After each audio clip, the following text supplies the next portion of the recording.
Добродојавте на нова епизода подкаст Основно сомнение со мене Јанаки Митровски. Имаме гостин кој што сигурно ќе го предизвика вашето внимание, бидејќи работи една интересна професија која што секогаш го буди интересот на јавноста. Велиме добро вечер за Весна Деловска, извршител на територијата на Скопје и председател на Комора на извршители, и јас би додал, ако не се лажам, и поранешен адвокат, бидејќи се нели тоа ми е мене помила професија, односно насправа не сум пристрасен. Ти благодарам што се одзва на поканата, Весна. Благодарам, Јанаки. Да се заблагодарам, мислам дека квалитетна емисија ќе извадиме, особено што сме, да речеме, од сродните професии, а имам некоја посебно така слабост, бидејќи долго време бев јас, пред да станам извршител, бев адвокат. Тоа ќе те прашам, до која година беше адвокат? До 2009. 2009 те бираат за извршител? Да. Еве, не можеме да го заобиколиме прашањето. Знаеш дека стереотипи има и за адвокатурата, за судиите и особено сте на удар како извршители. По твој впечаток, која е причината зашто сте така ноторни, условно речено? Зборам за лаичката јавност, сега сум човек од фелата, ги знам законите и така натаму. Затоа секогаш кога гостувам на емисии или подкасти, секогаш се трудам да не зборуваме со правнички речник, точно таа причина да може тој што ќе го гледа, секој да може најобичниот човек да разбере. Ке се навратам уште како одговор на твоето прашање, уште кога студиравме, па мислам на 90% од студентите, последниот испит беше парнична, вонпарнична и извршна постапка. Зошто е тоа така? Значи, извршувањето секогаш беше последно. Може би лошата перцепција, и ние сме свесни за тоа како народот не доживува, но тоа е причината на реализацијата на правдата, на диспозитивот од пресудата. Убаво е што кажа дека сум била адвокат, сега сум извршител, ти си адвокат, постапките се водат, некој пократко, некој подолго време, џабе е водење на постапката и добивање на пресудата, да ја имаш на хартија, ако таа не може да ја реализираш на крај. Затоа извршувањето е последно, со обични зборови, така, јас не ми е срам да кажам дека ние сме тие што чепкаме во новчаникот. Затоа и таа перцепција да е неомилена професија. Но од друга страна, доколку разговарате, тоа од позиција на луѓето кои се должници во постапката. Но од позиција да разговарате со доверители, тогаш веќе перцепцијата е поинаку. Тие се благодарни што извршувањето сега е поефикасно и побрзо. Ќе кажам нешто што сигурно ќе дојде на нож на пошироката јавност, но нешто што е факт. Во Македонија неколку пати се правеа измени и на закон на облигациони односи, и на тарифникот на извршување, и на закон за извршување, и кои што сите одат во полза на должниците, а не на доверителите, и мислам дека многу голема улога на создавање на таква негативна перцепција имаше и тоа што државата им даде одврзани раце на големите енергетски компании да прават буквално што сакаат, затоа што секогаш кога ќе кажете извршување некако или адвокатски судски спорови, тоа првпат доаѓа на ум. Но јас сум им дал најбанални примери. Ако јас на вам ви позаемам 1000 евра и вие не ми ги вратите во дадениот рок, а не е пример позаемицата со извршна клаузула, јас години ќе поминат пред да воопшто добијам пресуда, па после тоа треба да ве барам преку извршител и така натаму. Затоа и на крајот на денот едно нешто што сакам да кажам, не дека е во ваша одбрана, туку бидејќи е факт, како што велиш, извршителот чепка во новчаникот, а само фракција од средствата кои што ги наплаќа, само мала фракција од средствата што ги наплаќа одат во новчаникот на извршителот, сите други се на доверител, адвокат, и тие никој не ги гледа или не сака да ги види. Ме радува и ова, слободно ќе кажам сега, дека е прв подкаст каде што влегуваме во темелите. Но после 20 години, заборавив да кажам, дека оваа година во јуни се навршуваат 20 години од имплементација 2006. Од имплементација на овој систем на извршување. Пета го донесува, шеста почна да се применува. Така, сега јас бев тогаш студент се уште. После 20 години се осозна и веќе и праксата покажа дека ова ти што го говориш. дека ако некој ти должи, па ти Така е. влегуваш во судска постапка, врват години, се искористуваат тие правни средства. Минимум 3 години, ако сака да ги влечи, извини што те прекинувам, и со користејќи го фактот дека има недостиг на суди, па на апелација многу се глави, значи минимум 3 години јас за долг од 1000 евра или за X износ на долг ќе поминат додека јас добиам пресуда, а каде е извршувањето. За тоа време и потоа се жалат, каматата била голема. Откако ти ќе ја завршиш судската постапка, повторно му се остава, ако ќе ја добие, Така е. повторно му се остава париционен рок доброволно да ја исплати. Значи, должникот за цело време е свесен дека против него има Така е. постапка. Дури и во делот на оние најситните предмети, ние што ги велиме, уствари не ги велиме, ние законот ги определи како комунални, секој знае дали редовно си ги плаќа или не си ги плаќа сметките. Значи свесен е дали некоја сметка е платена, не е платена. Така да овие 20 години покажаа дека напредувањето на државата воопшто, ќе кажам, привлекување на странски инвестиции, функционирањето на економијата, и тоа е еден круг е така што мора идниот да функционира за да функционира вториот, третиот, ланеце, да не ги гледаме само должниците, да не ги гледаме само доверителите, бидејќи имаме еден многу голем сплет на облигациони односи. Ние сме таа последната алка, успехот, па јас ќе речам и воопшто на функционирање и владење на правото е во успехот во извршувањето и во брзината. Таа е таа разликата што се случувало порано во судот. Самиот ти кажа дека судот и сега не е екипиран. А што да кажеме како било порано, кога на територијата на Скопје, која влече 50% од предметите, од наплатата, во Скопје имало 3 или 4 извршни суди. Не знам што да правеле, а позади нив немало екипа на стручни соработници кои ќе ги работат тие предмети. Со тие 34 имало 1-2 стручни, толку максимум. Толку. И се сеќавам, јас сега прв пат ќе кажам дека те почитувам како адвокат, како личност, од почитание на твојата покојна мајка, со која бевме колешки како адвокати. Во минатото имавме по закон во петок од 11 до 13 часот имавме прием во тоа старото извршно судско оделение. Сега, ако и имавме дозволено, ни беше да побараме преглед само на 5 предмети. Кој попрво? И сега прво и адвокатот се прашува кој предмет ќе го привилегирам да го проверам, но и судските службеници, мислам дека беа 5 или 6 жени во тоа време во извршно деление. Значи не е тоа дека некој чувал во фиока. Кадровската не е екипираност на судот, која и сега се повторува.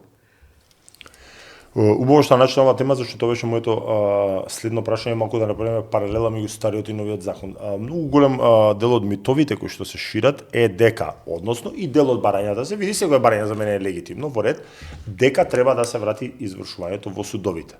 И така се шири една неточна фама дека долговите магично ќе исчезнат. Долгот ќе биде и во суд, каматата ќе тече и во суд, и на крајот на денот, јас барем се сеќам, затоа што тогаш се префрлија голема преселба на предметите се случи тогаш кога се префрлија старите судски предмети во јас тогаш почнав 2009 да работам, 2011 се уште бев приправник. Ние сме од старите по 2 години моравме да стажираме и значи се случи таков голем наплив на предмети. Мислата ми избега ми беше дека и трошоци на извршување имаше, многу добро паметам, и во самиот суд. Се плаќаше за излегување на лице место, за трошоци, така да единствена разлика е во наградата на извршителот, меѓутоа секој минус има и плюс и обратно, затоа што брзината и тоа што го велиш ти правна сигурност, да сум сигурен дека во еден кога ќе добиам предмет ќе можам да си го наплатам и така натаму и така натаму. Тука малце сакам да ни кажеш колку долго траеше наплата односно време траење на наплата на предмет по стариот закон кој што функционираше до 2006 година. Па има се уште ненаплатени предмети. Од тогаш? Да. Ќе се надоврзам на претходниот одговор. Еве ќе го земеме во Скопје или па во Македонија. Во моментот во Македонија сме 93 извршители. Ти ми ги читаш мислите, сите прашања ми ги антиципираш. Ако во просек сега имаме и помали и поголеми канцеларии, да земеме во просек во по 5 луѓе да има во канцеларија, значи во Македонија, во извршителските канцеларии се вработени повеќе од 500 луѓе. Са техничката опременост, работиме во софтвери, мора да бидеме заштитени. Тоа кога ќе не именуваат, постојат минимални услови кои треба секоја канцеларија да ги исполни. Значи, почнувајќи од колку е минималниот простор, како треба да биде опремен, кој треба да биде вработен. И пак ќе дадам одговор како претходното прашање. Зошто во судот не било извршувањето ажурно? Зарем мислите дека судот има буџет, сите судови во Македонија, да вработат 500 луѓе, многу парични средства би се... Мислам дека буџетот и судскиот буџет не располага со толку пари, нити може. Второ, да опреми секој извршен судија. Јас сум одговорила и на тоа прашање. Во моментот ако ме прашате, судиите немаат сега лоши плати. И знаат дека на први ќе си ја земат платата. А ние во нашите канцеларии напоменавте дека се обременети со трошоци. Тргнувајќи од со комбиња нарачуваме тонери, харти, некој тоа треба да го сработи, вработени се високо стручни правници, а суштината на изработката на еден налог, трудот, дали ќе го работиш за предмет комунален за 1000 динари сметка или ќе го работиш за 1 милион евра, трудот е еднаков. Целата работа е еднаква. Затоа велам јас дека и да се врати во судот извршувањето. Во тој случај се повторува и се потврдува твојата констатација од почетокот дека што и да се прави, како заскриено да се штитат должниците. Своевремено имаше апели, меѓутоа тоа беше пред 10 години кога имаше многу повеќе судови, значи тогаш беа судии, тогаш беа околу 650 судии, па дел од помаливе политички партии тврдеа дека тоа е беше малку над европскиот просек. Меѓутоа сега состојбата во 2026 е драстично променета, сега под 400 судии има вкупно во Македонија, значи ние имаме мали судови во Македонија кај што се one man show, значи све работат, прекршоци, кривично, граѓанско, стечај, све. И сега тие луѓе тоа не може да го постигнат и се уште извршување да работат би било невозможно. Меѓутоа, колку извршители сте вкупно 93? Да. А на територија на Скопје? 33 или 4. Една третина или малку повеќе. Да, и сега во моментот има, меѓутоа ќе се надобрза. Има избор на нови? Објавен е конкурс, но работата опаѓа. На почетокот ти кажа дека неколку пати за овие 20 години е законот и трпел измени и дополнувања, а тарифата не е 2 пати, туку 4 пати. Единствената тарифа која е континуирано 4 пати намалувана, тоа е нашата тарифа. Да, ќе дојдеме и до тоа поопштено. И единствената професија, ќе кажем во јавноста, оти тоа некој сака да го чуе, некој не ќе, секогаш таа е перцепцијата извршител и се гледа верзија дека има, но во суд, дали судот некојаш ќе покрене постапка додека не се плати судската такса? Така е. Дали по жалба? Нема ни да оди до апелација. Истото и кај нотарот, кај адвокатите има слобода на договарање, бидејќи адвокатурата е посебна уставна категорија, секогаш треба да не гледаат нас и нотарите, ние сме лица со јавни овластувања. Значи не може да се даде слобода дека мене ми текнала и јас ќе бидам извршител. На конкурс ние сме именувани лица со јавни овластувања од страна на министерот за правда. И очекуваме дека ова што го набрав, дека ако работат минимум по 5 луѓе, значи во моментот единствена професија каде не се авансираат пари. Туку нашиот дел се зема откако ќе се наплати. Сега овде јас ќе зборувам за мојата канцеларија, ако во годината примам 5000 предмети, од кои 2, 3, 4000 се од онаа група кои припаѓаат на комуналните предмети, мене законот ми наложува дека јас морам да ги работам. Јас ги работам, авансирам своји пари, а мојот дел и трошоците ги враќам откако ќе го наплатам предметот. И веќе ова година... Ако го наплатиш предмет? Ако се наплати.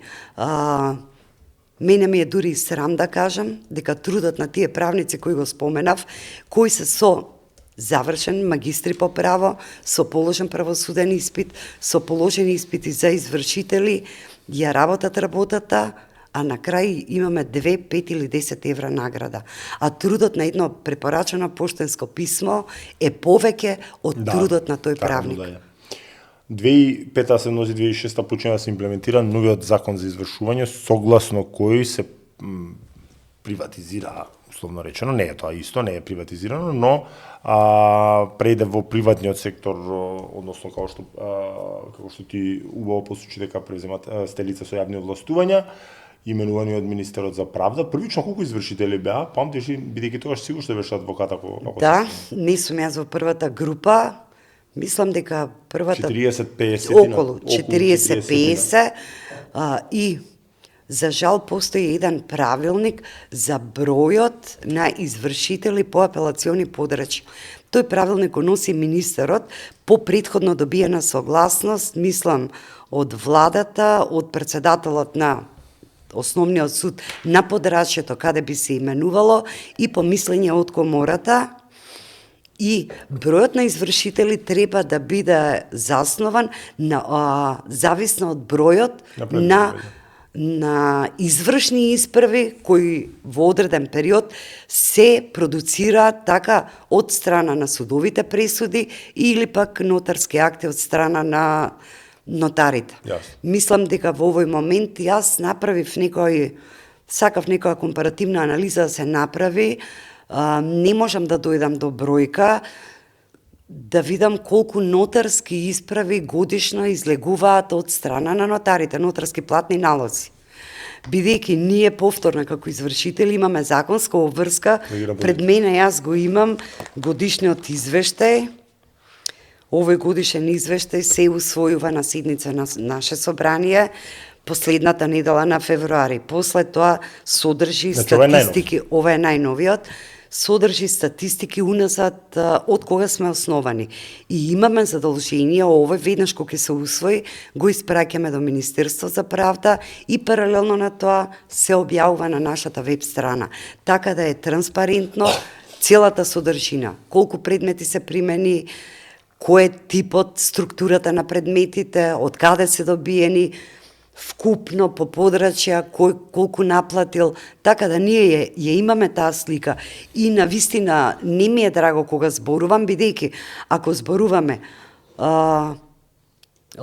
не знам како да се изразам, бројката на предмети во суд, бројката на предмети кај нотари, бројката што стига кај нас, да направиме една споредба и компарација.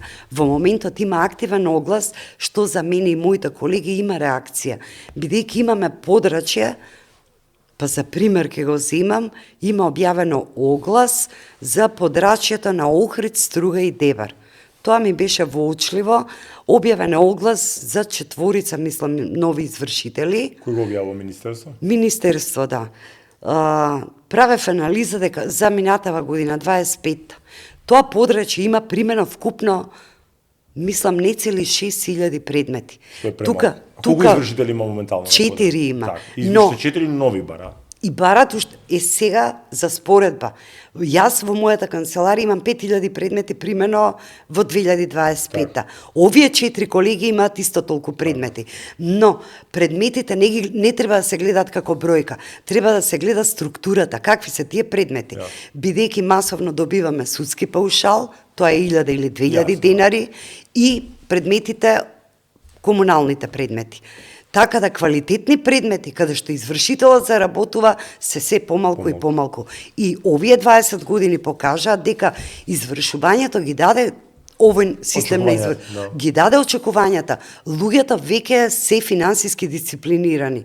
И ние, па не знам, ти си активен на социјалните мрежи, веќе гледам дека и оние најголемите поборници што беа групите Ке дојаме до нив. Не се толку активни, бидејќи научија да ги читаат налозите.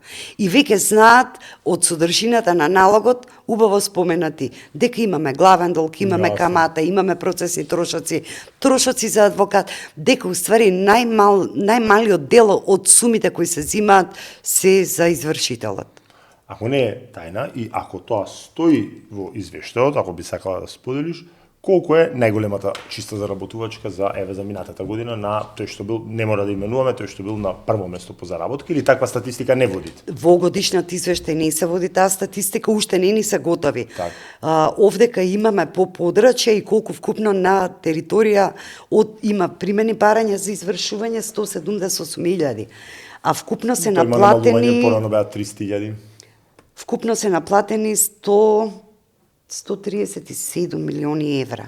И таму има намалување, порано мислам дека беше и поголема. Но тоа зависи, анаки, убаво кажа ти, дека една судска постапка е минимум 3 години.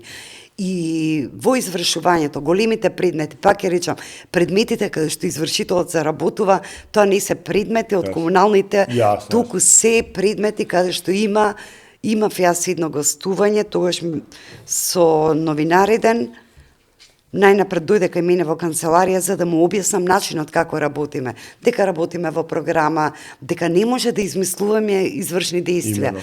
И беше фрапиран кога во еден предмет, така од тие поголемите, виде дека јас сум превземала 267 действија. Тие 267 действија бараат време, бидејќи на секој извршно действие странката има право на двостепена заштита. Така. Вака сега, има исто така, ова ќе дојде на ношно, исто така е факт, од тие групите што ги кажуваш, или дел индивидуи, јас конкретно 2-3 ми паѓаат на памет, не мора никого да именуваме, значи, се шири исто така една невистина, дека намерно се чуваат, сега внимавај добро, ти бар не си лаичка јавност, дека намерно се чува еден предмет 9 години, за да се набилда камата, порано беше 9, нели сега го скратија на времето, може да се извршување на 5 години, но дека, 9 години се чуваат, за да се набилда камата и после се дава на извршување. Било кој просечно интелигентен човек ќе разбере дека е тоа нонсенс, дека јас како должник, откако сум водел мачни 3, па и повеќе 4-5 години постапка судска и едва сум чекал да добиам извршна пресуда, нема да го дадам на извршител за да си конечно земам парите, па и камата која што ми следи, туку ќе чекам уште 9 години, за во меѓувреме тој може да го оттуги имотот, да почине, значи се може да се деси, да му пропадне имотот, да му се запали и така натаму, туку ќе чекам за да се билда камата. Така да се шират многу невистини од таков тип на групи, но кои што лепат кај лаичката јавност, бидејќи јавноста е лаичка и тоа не го разбира. Мислам дека на почетокот објаснив зошто кај нив доаѓаше во нивните мисли една логика. Како викам мене сега, таа фамозна 2011-12 година, кога се направи тој трансферот на старите извршни предмети од суд, се донесува кај извршител. И тогаш се направи таа фама дека вика се појавија предмети стари 15 и 20 години. Но сметам дека тоа на почетокот го објаснивме. Не е екипираноста.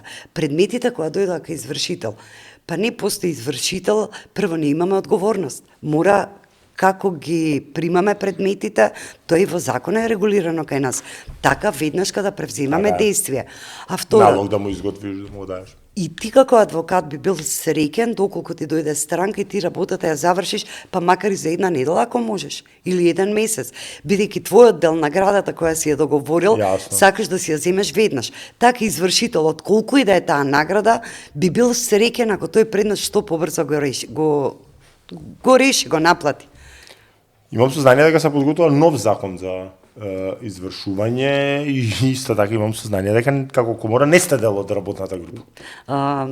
Мислам дека февруари 25-та се оформи работна група, меѓутоа измените на законот за извршување, повторно тоа не е наша идеја или идеја на некоја група што, ајде рекле сега ќе менуваме закон, ќе оде малку пошироко, постои национална стратегија за реформи во правосудство и акциски план. Тоа не е само за извршувањето, туку во сите сегменти на правосудството, тргнувајќи од јавното обвинителство, мислам дека е и нотаријатот, сите чинители на народен правобранител, судовите. Тука сме и ние. Во февруари лани се оформи работна група. Мислам дека им беше првиот состанок технички, да се запознаат и да ја договорат динамиката како ќе се одвијат измените. Ни беше кажано дека ќе може да се интервенира во целиот закон и ние сметавме дека дојде времето кога веќе навистина јанаќе е неподнослив притисокот. Убаво напоменати дека во многу работи се шири таа некоја лажна фама и за каматите и чувањето на предметите и наградите на извршителите. Ние знаеме така од наплатата, од налогот, како се дели и како се распределуваат тие пари.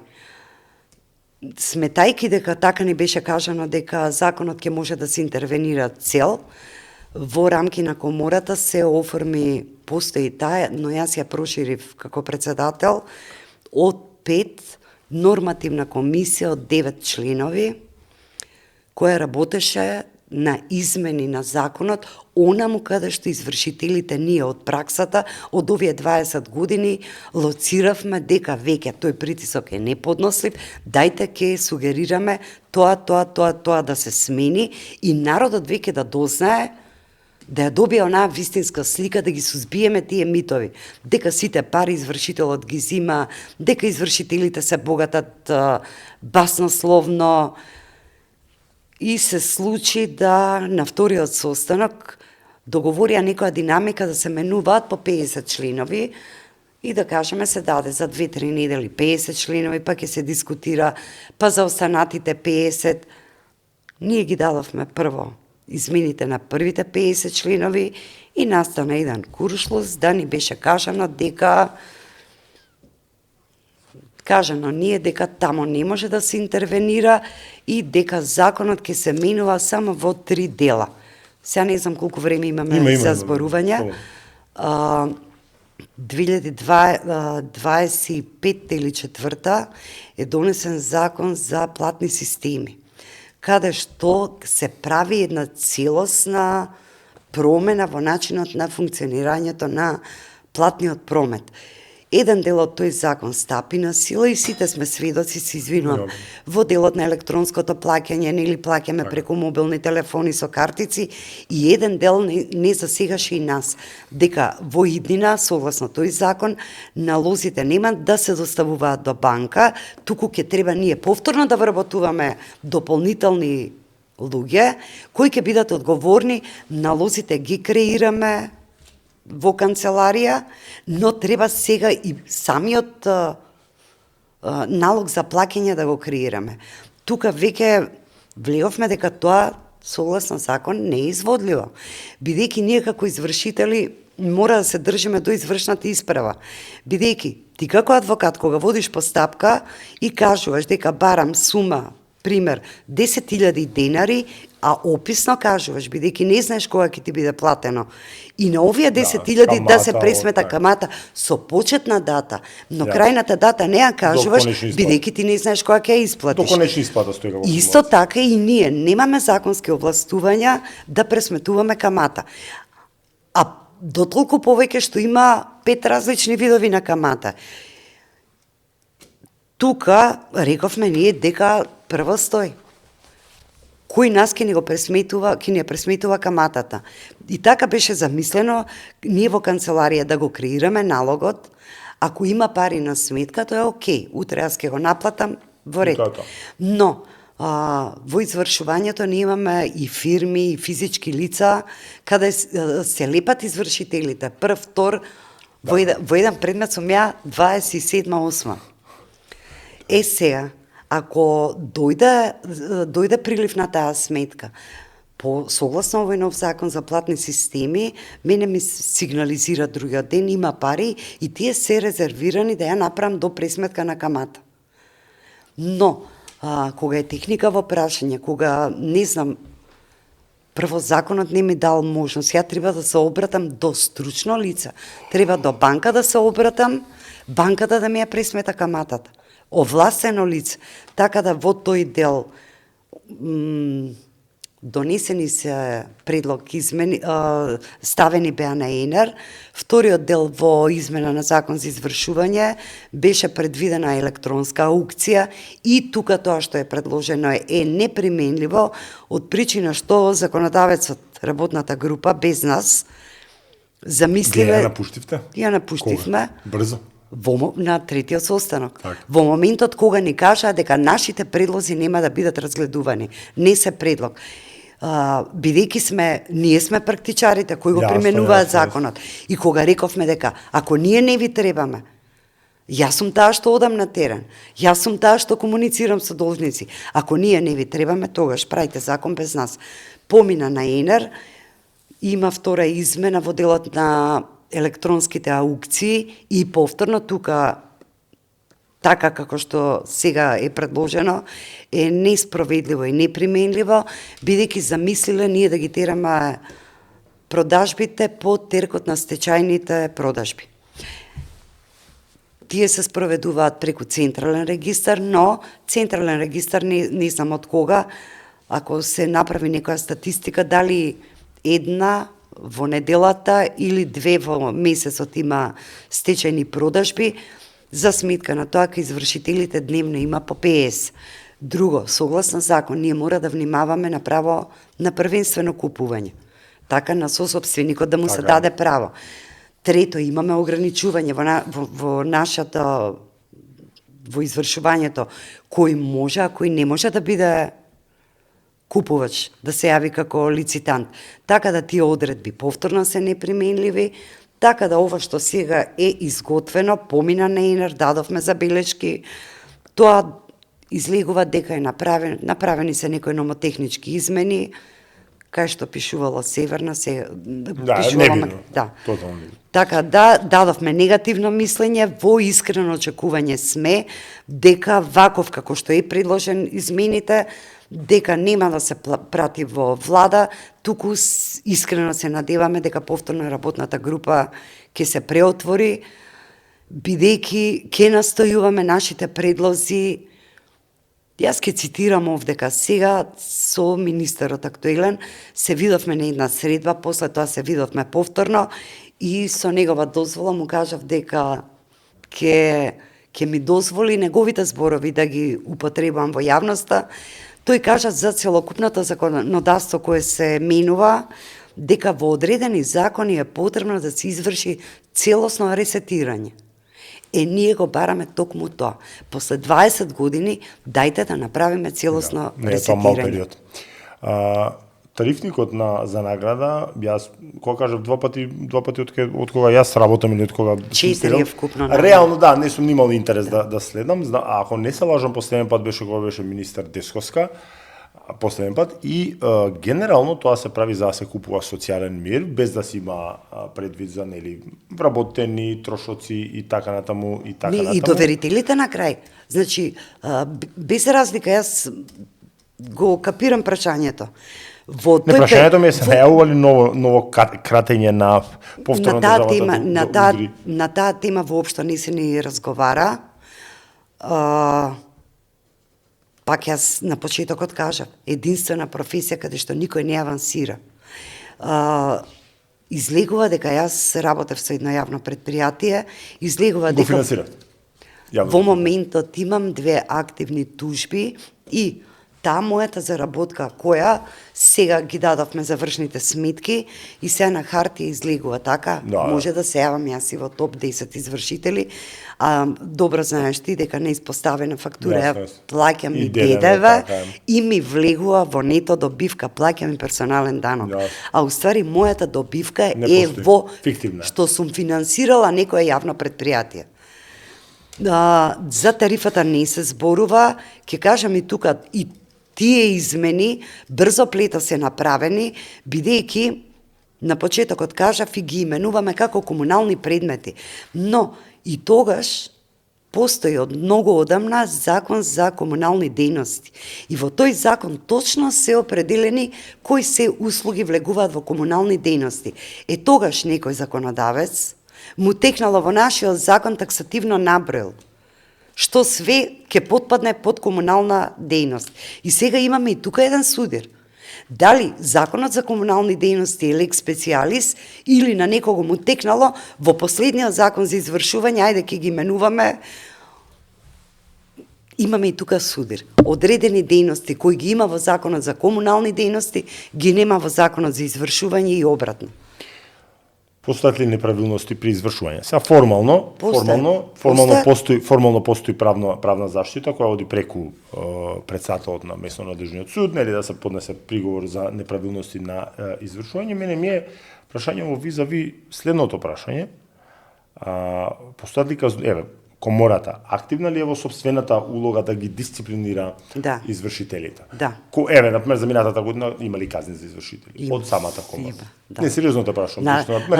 Конкретно ги кажам дека ако не се лажам, за минатата година 4 или 5 адвокати се дисциплински казнети од нашава комора. Сега нормално се пуштаат и без везе представки и најчесто се отфрлаат.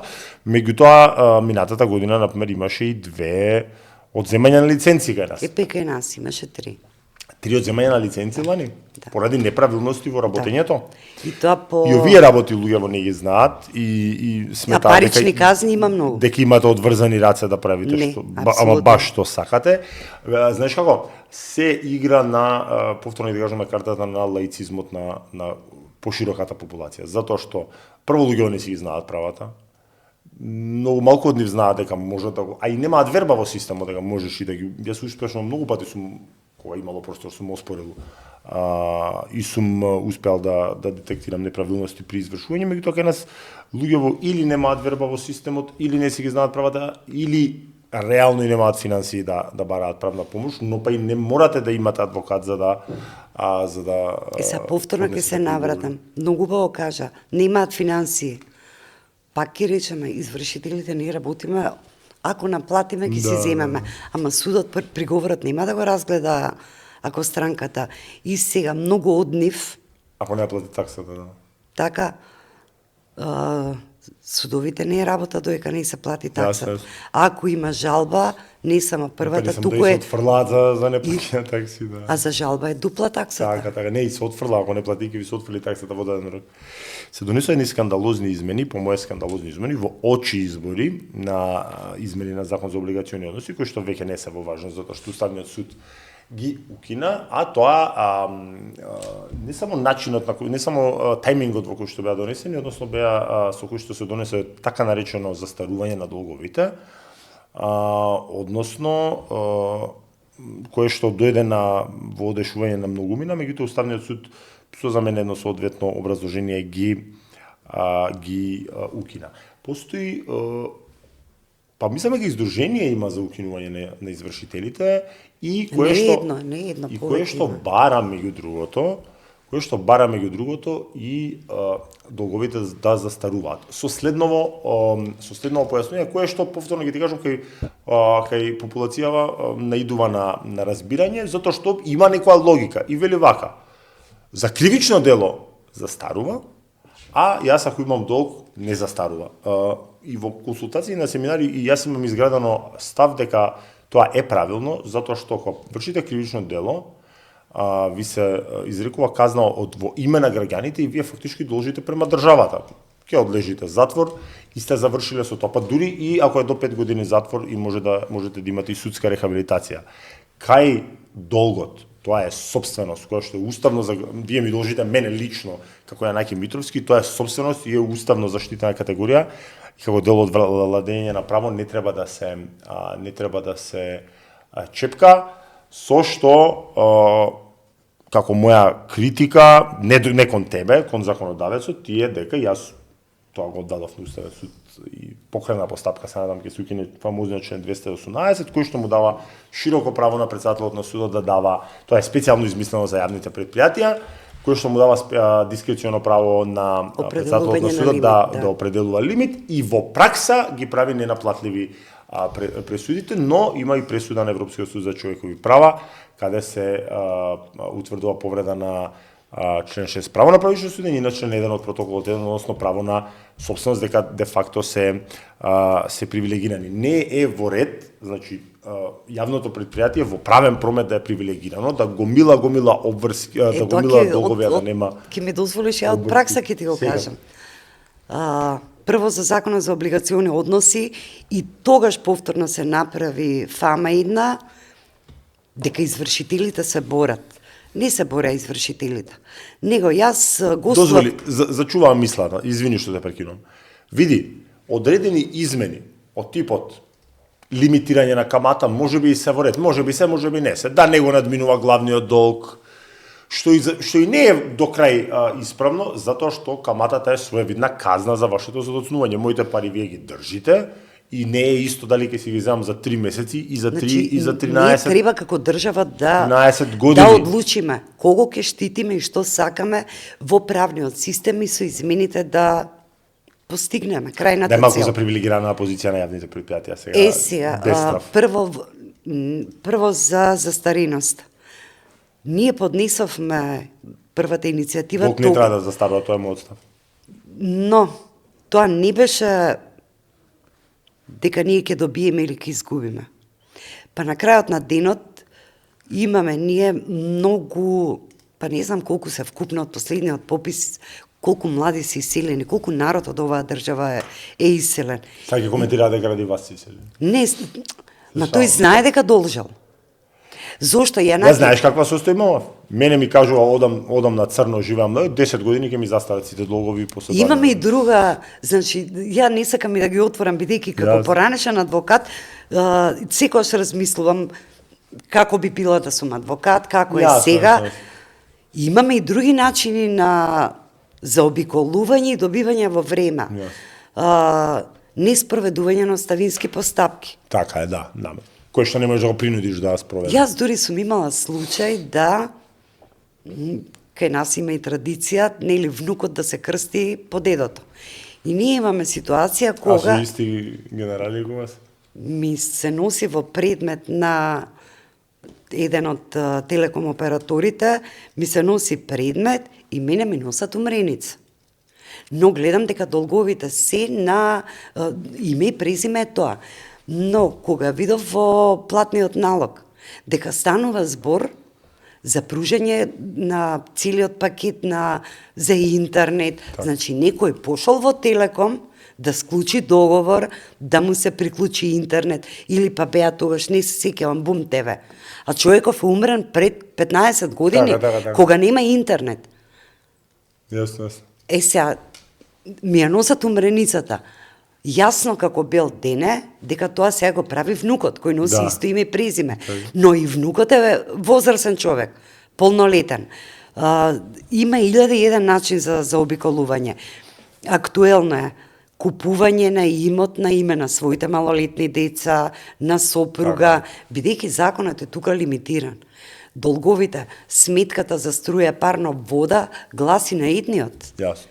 И во извршување, јас не можам сопружникот да го блокирам. Иако заедно го користат имот. Види, поетата ми беше одреден дел и се сосема во ред измени, нели, ајде висина на камата, ајде со тоа да се согласам. Во тој дел не е апсолутно скратување на време траењето за поднесување од 10 на 5 години, види 5 години се повеќе од доволно време да вие се решите дали ќе одаете на извршител или не. По тој дел немам никакви забелешки. Таков рез да се направи, сега како правници зборуваме. Јас 36 години работам и како правник, и како адвокат, сега како извршител. Не постоеше случај во светот каде што ти си легнуваш во петок со некое право. Ти имаш право да во понеделник се будиш и некој ти вели а немаш право. Но тука лоциравме, па мислам дека и на тие најголемите поборници за застарување, тука веќе имаше и лични интереси, имаше секојдневни лајвови. Јас не сакав на моментот, па конкретно знам за едно машко и едно женско лице кои што имаат личен интерес. Огромен личен интерес. Не, ама тоа и во јавноста кажа, мислам дека излезе, во јавноста излезе дека... Ја должи 2 до 3 милиони евра на име неплатени обврски. Точно, меѓутоа, тоа лице каква функција имало порано. Така, повеќе државни функции. Така, значи се прави злоупотреба во моментот на таа државна функција со привилегии да се избуткаат. Не можев да поверувам кога ги видов ја тие измени, така, дека е можно.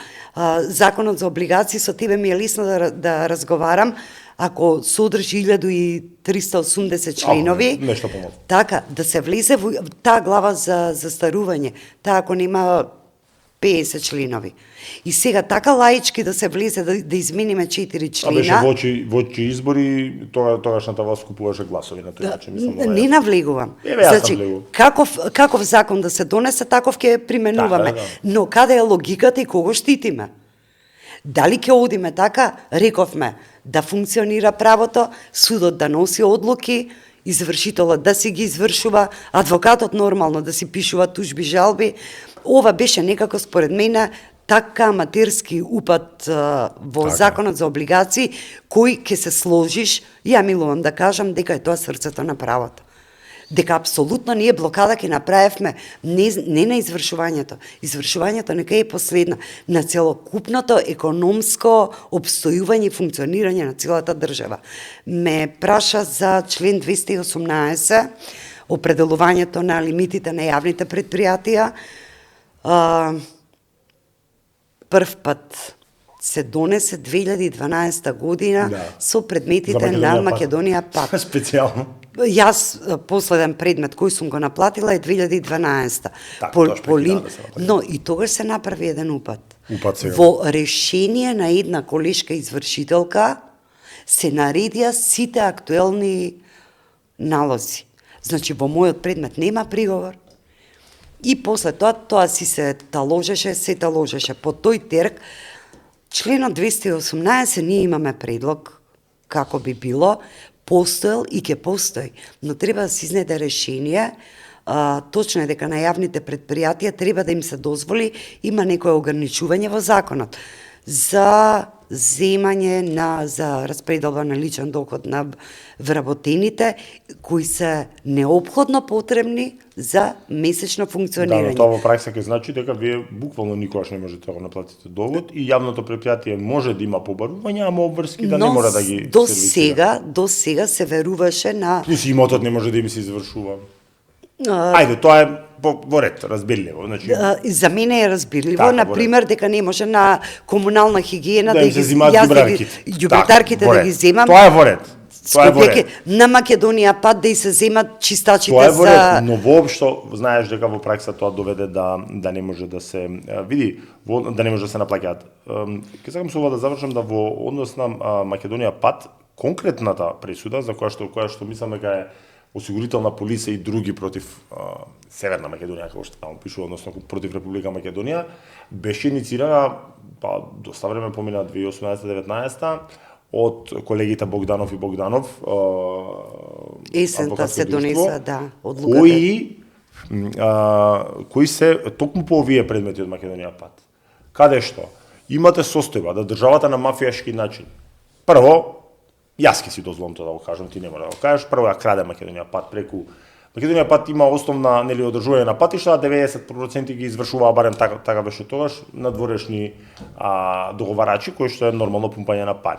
Ја го милаат со долгови, не може да обстои предпријатието и кое е гениалното решение на државата да отвори второ предпријатие наречено Агенција за државни патишта, кое што внимавај добро го собира арачот, односно парите од патарини одат кај нив, ама облигација за плаќање на обврските има Македонија пат. И своевремено ние ги фативме така почнавме да ги тужиме и солидарно ги задолжуваа за во 2020 година, ако не се лажам, или 2021 да улета под политички притисок, тоа е мојот впечаток, Врховниот суд со правно мислење да речат не, само е должна Македонија пат и од тогаш помалку или повеќе седат тие предмети од 2012 стојат кај сите извршители.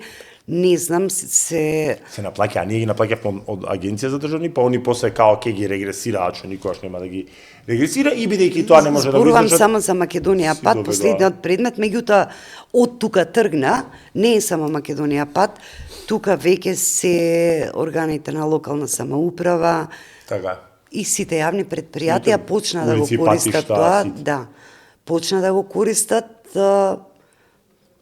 мислам дека тука мора да има измена по добивањето на пресудата од Европскиот суд, мора да се изнајде решенија како ќе се сервисира. Јас сум уверен дека уставен ќе го укине закон, ќе го укине. Не, ваков каков што е. Затоа велам, мора да се најде некоја солуција да како тој член би постојал. На крајот на денот и секоја пресуда од ЕСЧП носи и обврска да има законски измени за да се отстрануваат понатамошни такви пресуди, меѓутоа немам некоја информација дека се работи на тоа. Во рамките на што ги дискутиравме преска предложените измени на законот за извршување, бидејќи лимитот е таму определен во тој фамозен член 218.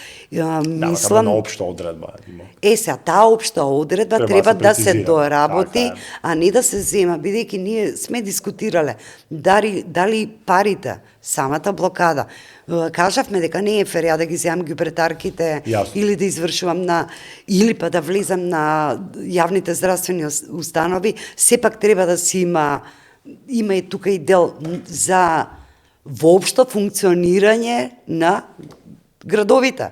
Македонија, на јавното предпријатие комунална хигиена, на актуелни се дрисла со град Скопје, тие лимити кај јавно здравство, но проценките кога ги прават треба да бидат точно определени и треба малку подетално да се знае кои се тие пари кои се неопходно потребни.